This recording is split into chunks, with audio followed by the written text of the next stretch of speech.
E falando em amigo, para repercutir tudo que rolou aí no clássico quente entre Cruzeiro e Atlético Mineiro, o programa Os Donos da Bola recebe mais uma vez o repórter e comentarista do programa Os Donos da Bola de Minas Gerais, Gabriel Marques. Gabriel, seja bem-vindo mais uma vez aqui no programa Os Donos da Bola de Campo Grande. Você já faz parte da gente aqui, tá?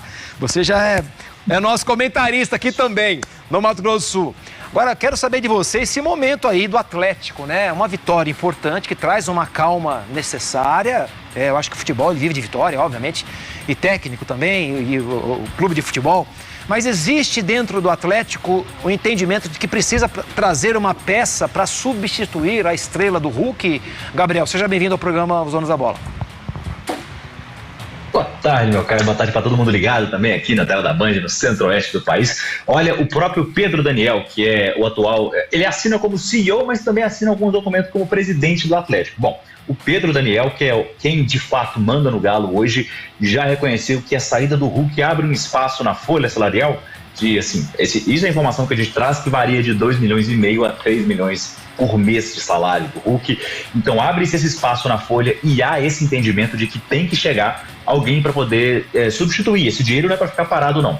Agora, se é para poder substituir o Hulk, eu acredito que é muito difícil, porque a gente está falando de um jogador que entregava, nos seus bons tempos, 30 participações em gol por ano, liderança no vestiário, conexão com a torcida.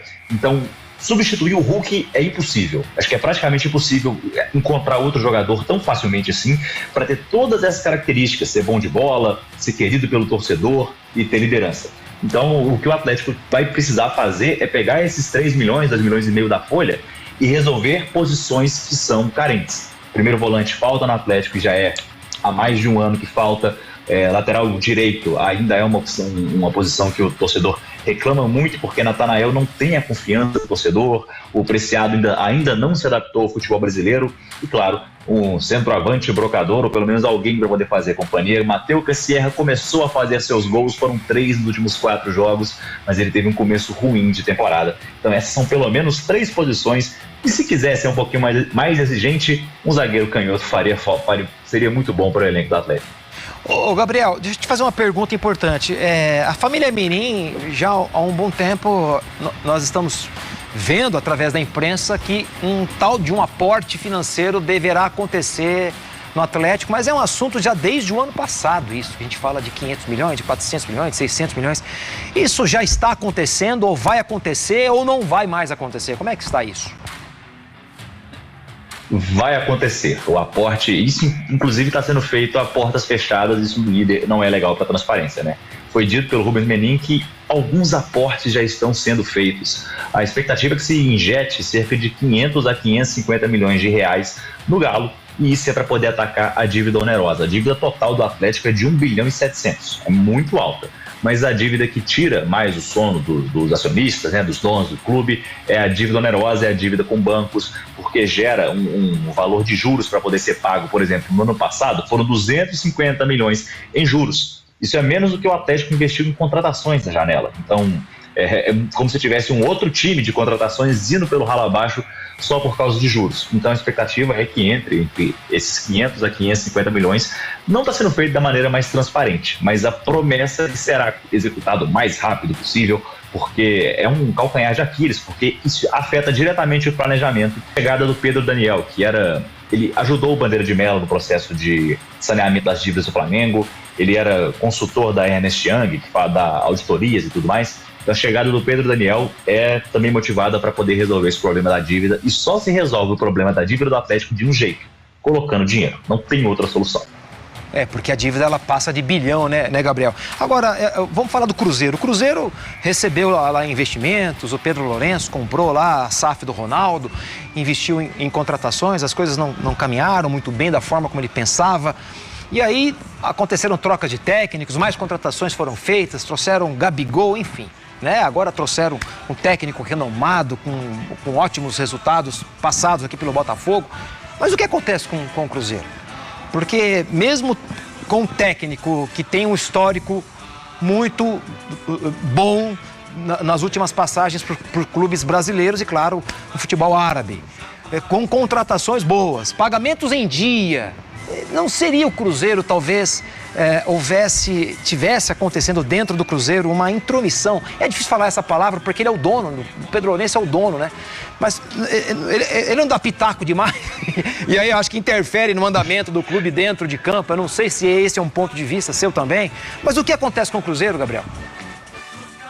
Não, esse era o comportamento do Pedro Lourenço mais no começo da gestão dele, dando pitaco até em escalação, enfim.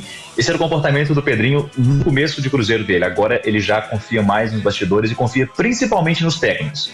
Tanto que o Arthur Jorge agora tem contrato de 4 temporadas. Ele teve uma extensão de contrato em tempo recorde, em menos de um mês já tinham estendido o contrato dele, porque o Pedrinho confia nos técnicos. Ele confiou no Leonardo Jardim, confiou até demais para poder deixar ele sair sem pagar multa rescisória, sem nada, porque o próprio Jardim queria sair.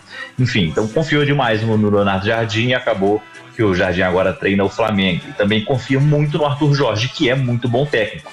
E desde já, não é dessa temporada que o Cruzeiro tem tido esse comportamento em jogos importantes. Já desde o ano passado poderia ter brigado pelo título do Brasileiro se ganhasse partidas fáceis dentro do Mineirão. Perdeu para Ceará, perdeu para Santos, sem Neymar, o Santos completamente desmontado, assim, desmobilizado e tudo mais. Então perde partidas fáceis e partidas grandes também. Acaba que dá a impressão que o time do Cruzeiro, quando o mental aponta para baixo, quando o nariz do avião aponta para baixo, para recuperar é um inferno. A própria Copa do Brasil contra o Corinthians foi um jogo que o primeiro jogo no Mineirão parece que foi o outro time do Cruzeiro que entrou dentro de campo. Não tinha nada a ver com a equipe que tinha vencido o Corinthians rodadas antes pelo Brasileiro. Aí foi jogar a semifinal da Copa do Brasil, o mental lá embaixo. Ontem no Clássico, 2 erros individuais e o mental lá embaixo. Então, quando o nariz do avião, quando o mental começa a cair, o time do Cruzeiro não reage. Não reage. Uma das lideranças do time mais antigas é o Lucas Silva. O Lucas Silva, por exemplo, ele já não tem mais tantas condições físicas para jogar um jogo intenso. E por isso fica esse problema de poder colocar quem seria a liderança para poder chamar a responsabilidade no peito nesse jogo. Muito se coloca nas costas do Matheus Pereira. Mas ontem, o Matheus Pereira, inclusive, estava ficando desmarcado, mas o ataque do Cruzeiro rendeu muito pouco. Christian não rendeu quase nada.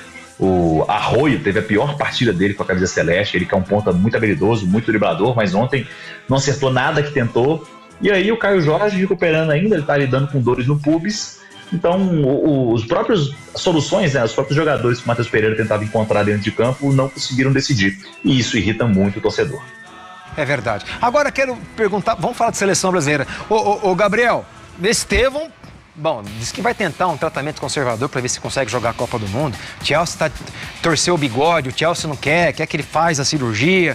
Rodrigo tá fora da Copa. Aí tem o Militão, que também fora da Copa por conta de uma contusão, ele vem em um histórico de lesões.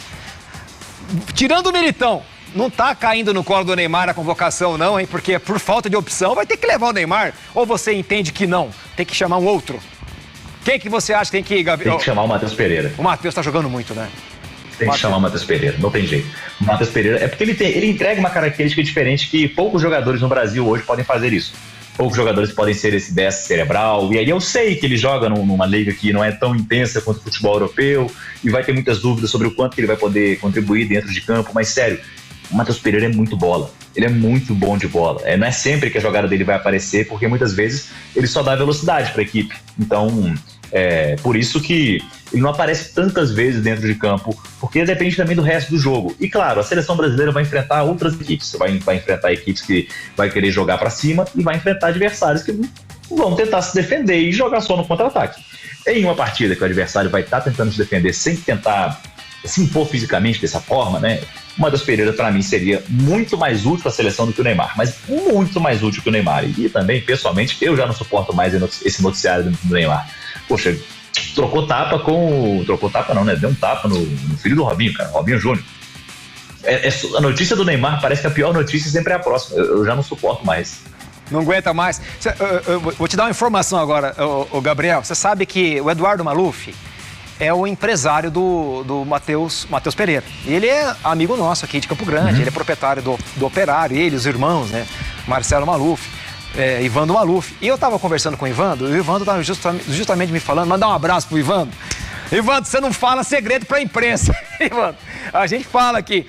E ele comentando que a Leila Pereira queria levar o Matheus Pereira pro Palmeiras de qualquer forma. Eu quero que você me fale o preço que eu vou pagar Nem que eu coloque o meu banco para contratar, mas diz que o Matheus Pereira, além de um grande craque, é um menino da cabeça muito bem feita. Diz que não é a questão financeira só, é uma questão de momento, é um jogador que eu concordo plenamente com você. Ele tem que estar na seleção, ele tem que estar na Copa. Eu não sei se o Ancelotti levará ele para a Copa por conta de não ter convocado em outras oportunidades, mas ele é um jogador completo dentro de campo, mas uma cabeça muito boa, que vai exatamente ao encontro da tua crítica em relação ao Neymar, que pelo menos parece que de cabeça o Neymar é um pouco, não está muito bem também. E o Matheus é um jogador que realmente merece a oportunidade. Gabriel, obrigado pela tua participação, que Deus te abençoe. Obrigado sempre pela oportunidade de ter aí o teu ponto de vista em relação aos times mineiros e, claro, tudo que a gente fala aqui. Obrigado a você, que Deus te abençoe, tá bom, meu garoto? Eu agradeço, só chamar que a gente participa. Maravilha, grande Gabriel Marques, obrigado, Gabriel. Direto lá de BH, trazendo as informações dos clubes mineiros e também o ponto de vista dele, se o Neymar vai ou não vai para a Copa. Sei lá, né? Que coisa louca.